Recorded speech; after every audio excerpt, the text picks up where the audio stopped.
There once was a fisherman who was called Salmon, and his Christian name was Matt. He lived by the shore of the big sea. Where else could he live?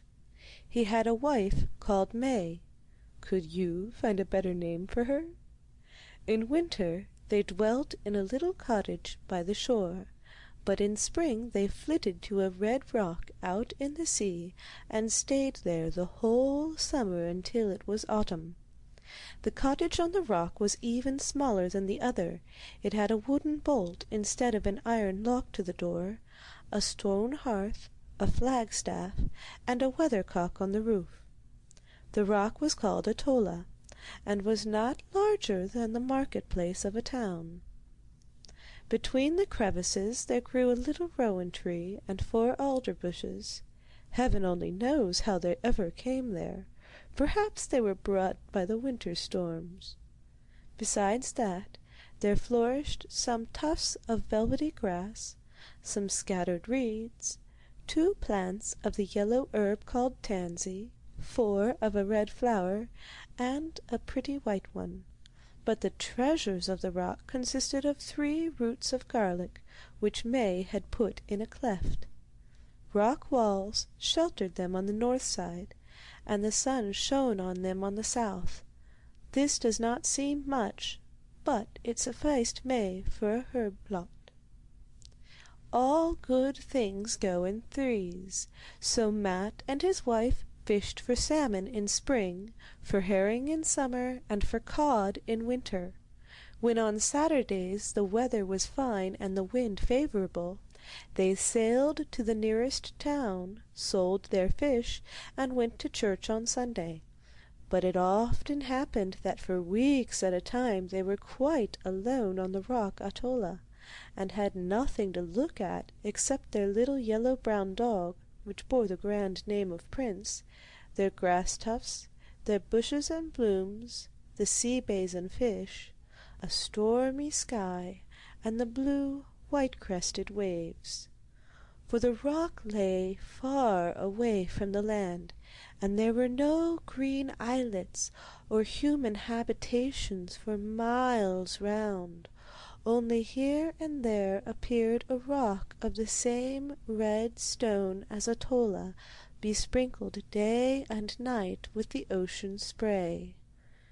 Matt and May were industrious, hard-working folk, happy and contented in their poor hut, and they thought themselves rich when they were able to salt as many casks of fish as they required for winter, and yet have some left over with which to buy tobacco for the old man, and a pound or 2 of coffee for his wife, with plenty of burnt corn and chicory in it to give it a flavour.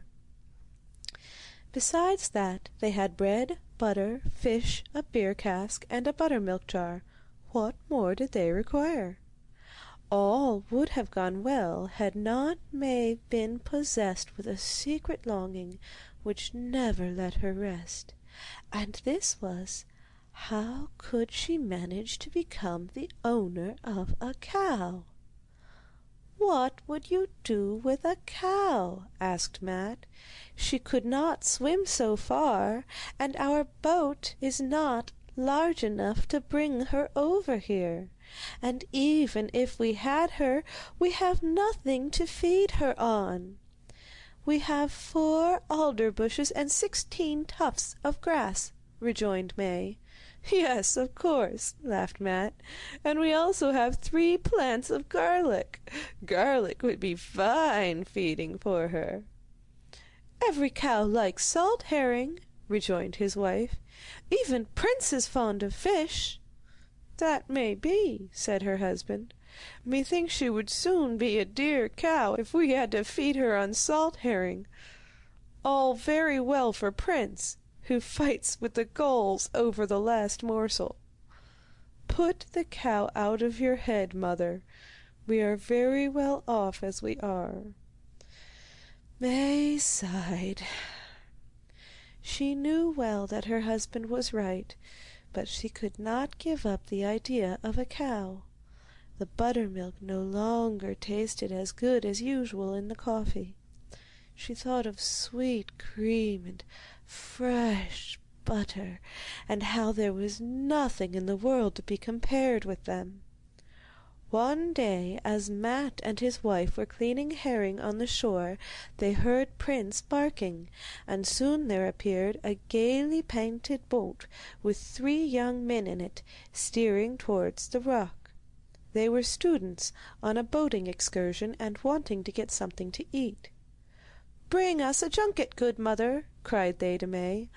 "Ah, if only I had such a thing," sighed May. "A can of fresh milk, then," said the students, "but it must not be skim." "Yes, if only I had it," sighed the old woman, still more deeply. "What, haven't you got a cow?"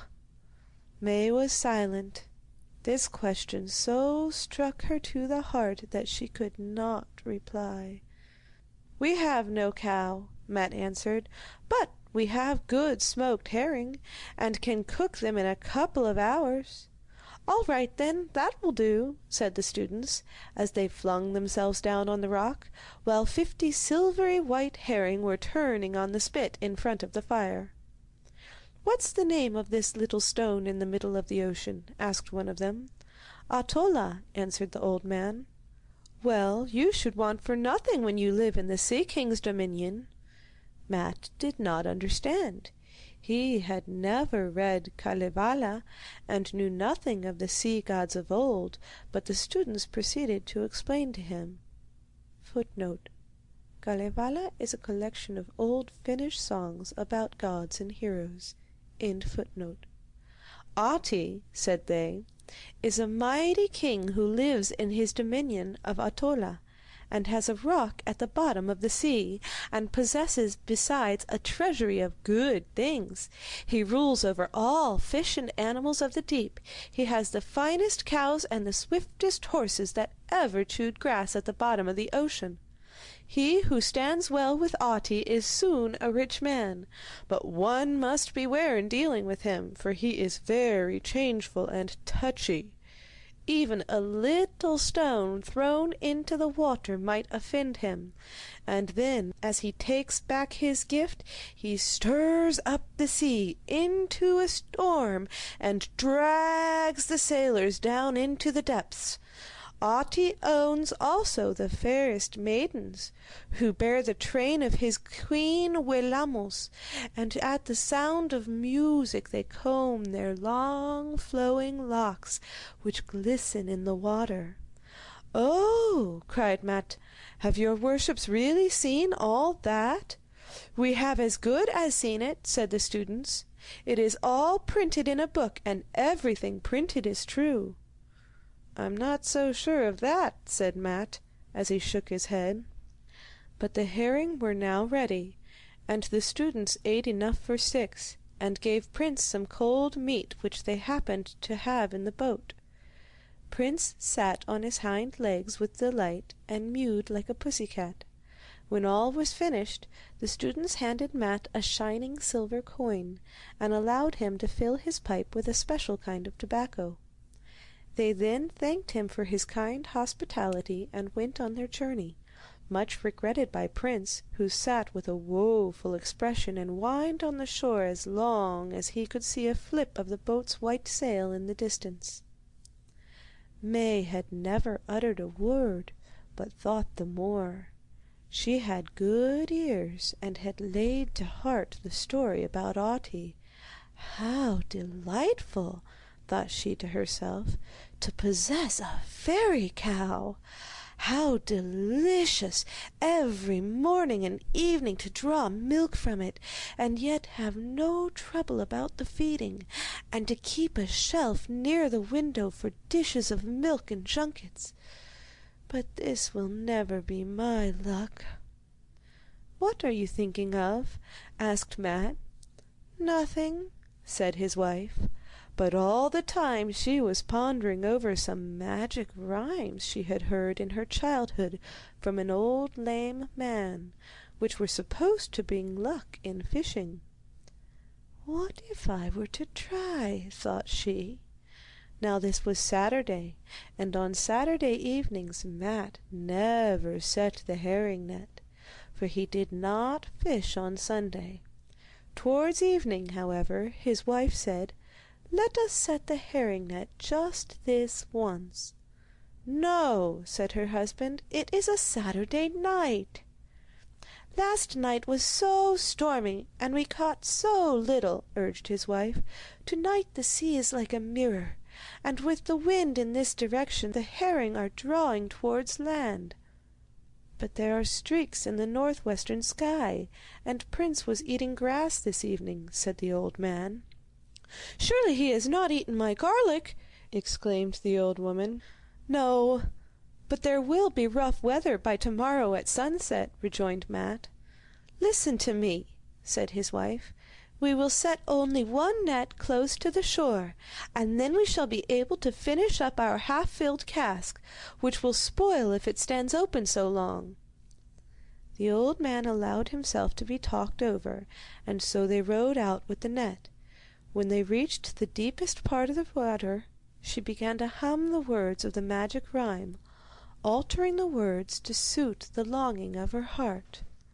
"O Ahti with the long, long beard, who dwellest in the deep blue sea, finest treasures have I heard, and glittering fish belong to thee. The richest pearls beyond compare are stored up in thy realm below, and ocean's cows so sleek and fair feed on the grass in thy green meadow. King of the waters far and near, I ask not of thy golden store, I wish not jewels of pearl to wear, nor silver either ask I for, but one is odd and even is two. So give me a Kelsey king so bold, and in return I'll give to you a slice of the moon and the sun's gold." "What's that you're humming?" asked the old man. "Oh, only the words of an old rhyme that keeps running in my head," answered the old woman, and she raised her voice and went on. "O Ahti with the long, long beard, who dwellest in the deep blue sea, 1,000 cows are in thy herd, I pray thee give one unto me." "That's a stupid sort of song," said Matt. "What else should one beg of the sea king but fish? But such songs are not for Sunday." His wife pretended not to hear him, and sang the same tune all the time they were on the water. Matt heard nothing more as he sat and rowed the heavy boat, while thinking of his cracked pipe and the fine tobacco. Then they returned to the island, and soon after went to bed. But neither Matt nor May could sleep a wink. The one thought of how he had profaned Sunday, and the other of Ahti's cow. About midnight the fisherman sat up and said to his wife, "Dost thou hear anything?" "No," said she. "I think the twirling of the weathercock on the roof bodes ill," said he. "We shall have a storm." "Oh, it is nothing but your fancy," said the wife. Matt lay down, but soon rose again. "The weathercock is squeaking now," said he. "Just fancy, go to sleep," said his wife, and the old man tried to. For the third time he jumped out of bed. "Ho! How the weathercock is roaring at the pitch of its voice, as if it had a fire inside it! We are going to have a tempest, and must bring in the net." Both rose. The summer night was as dark as if it had been October. The weathercock creaked, and the storm was raging in every direction. As they went out, the sea lay around them as white as snow, and the spray was dashing over the fisher hut. In all his life, Matt had never remembered such a night. To launch the boat and put to sea to rescue the net was a thing not to be thought of. The fisherman and his wife stood aghast on the doorstep, holding on fast by the door-post, while the foam splashed over their faces. "Did I not tell thee that there is no luck in Sunday fishing?" said Matt sulkily, and his wife was so frightened that she never even once thought of Ahti's cows. As there was nothing to be done, they went in. Their eyes were heavy for lack of slumber, and they slept as soundly as if there had not been such a thing as an angry sea roaring furiously around their lonely dwelling. When they awoke, the sun was high in the heavens, the tempest had ceased, and only the swell of the sea rose in silvery heavings against the red rock. "What can that be?" said the old woman as she peeped out of the door. "It looks like a big seal," said Matt. "As sure as I live, it's a cow!" exclaimed May. And certainly it was a cow, a fine red cow, fat and flourishing, and looking as if it had been fed all its days on spinach. It wandered peacefully up and down the shore, and never so much as even looked at the poor little tufts of grass, as if it despised such fare. Matt could not believe his eyes, but a cow she seemed, and a cow she was found to be, and when the old woman began to milk her, every pitcher and pan, even to the baler, was soon filled with the most delicious milk. The old man troubled his head in vain as to how she came to be there, and sallied forth to seek for his lost net. He had not proceeded far when he found it cast up on the shore, and so full of fish that not a mesh was visible. "It is all very fine to possess a cow," said Matt as he cleaned the fish, "but what are we going to feed her on?" "We shall find some means," said his wife, and the cow found the means herself. She went out and cropped the seaweed which grew in great abundance near the shore, and always kept in good condition. Every one, Prince alone excepted, thought she was a clever beast, but Prince barked at her, for he had now got a rival. From that day the red rock overflowed with milk and junkets, and every net was filled with fish. Matt and May grew fat on this fine living, and daily became richer. She churned quantities of butter, and he hired 2 men to help him in his fishing. The sea lay before him like a big fish tank, out of which he hauled as many as he required, and the cow continued to fend for herself. In autumn, when Matt and May went ashore, the cow went to sea, and in spring, when they returned to the rock, there she stood awaiting them. "We shall require a better house," said May the following summer. "The old one is too small for ourselves and the men." "Yes," said Matt. So he built a large cottage with a real lock to the door, and a storehouse for fish as well.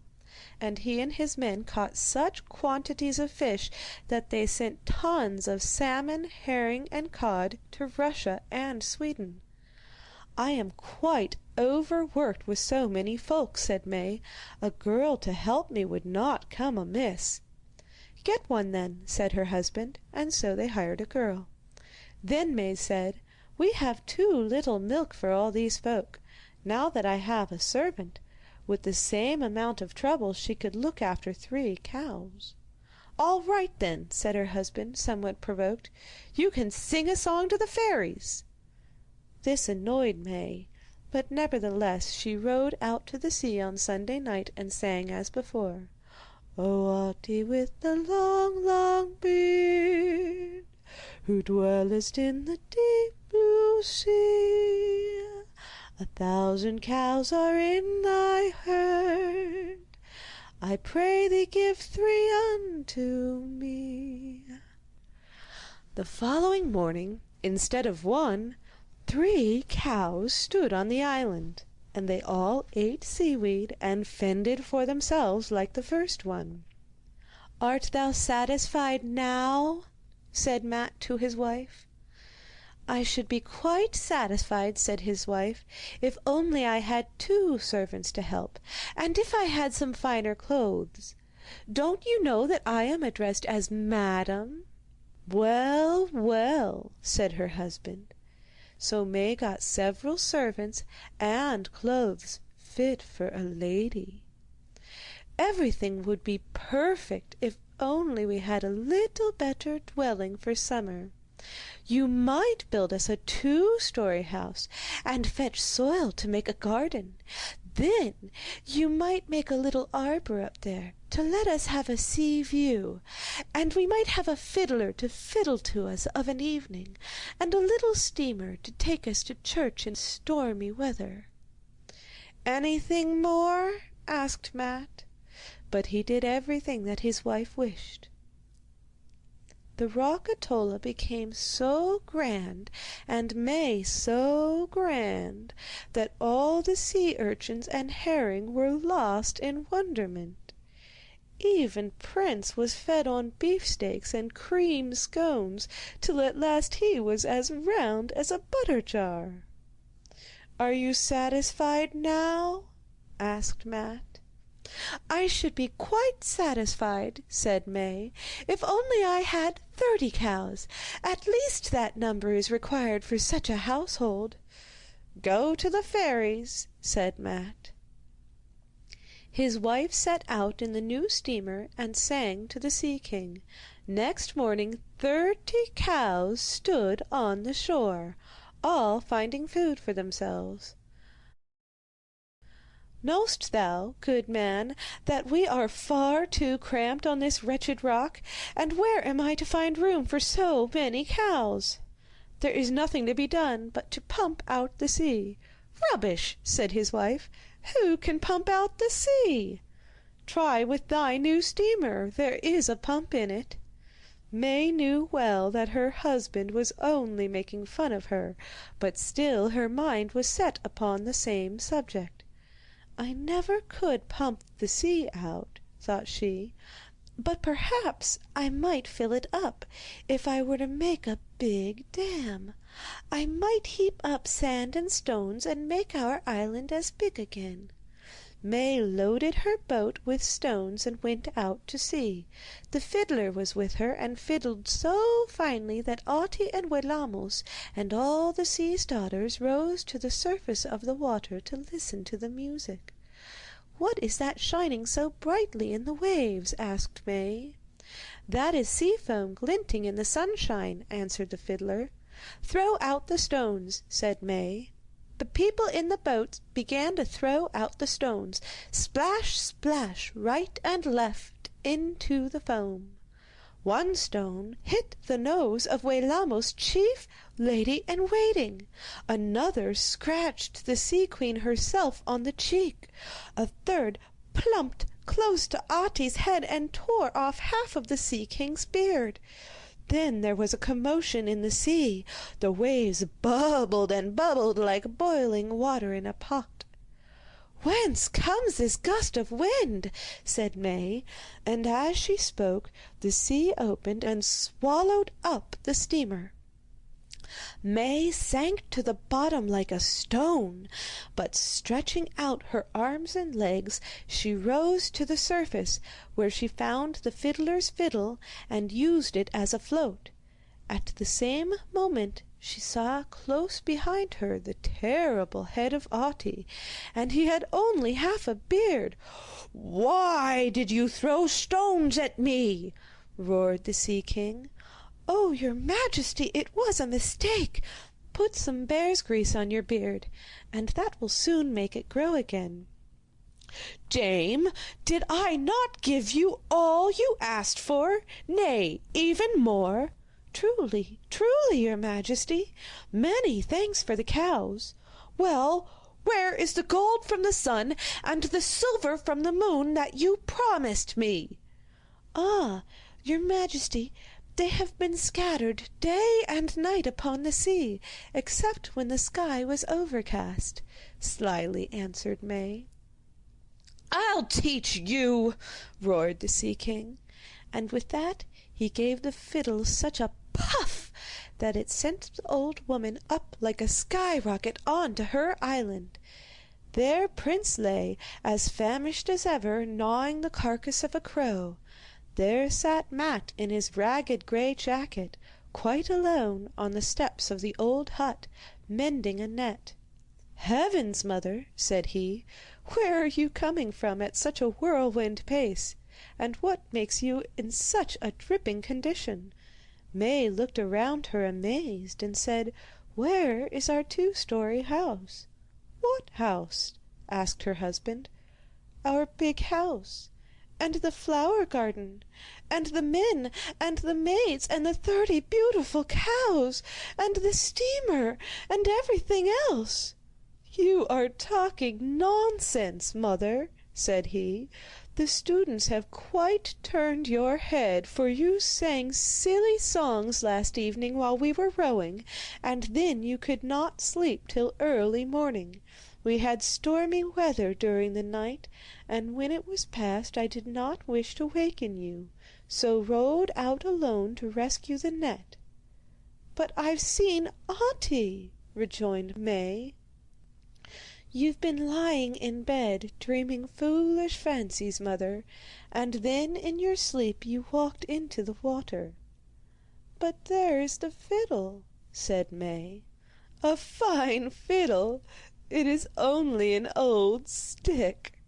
No, no, old woman, another time we will be more careful. Good luck never attends fishing on a Sunday."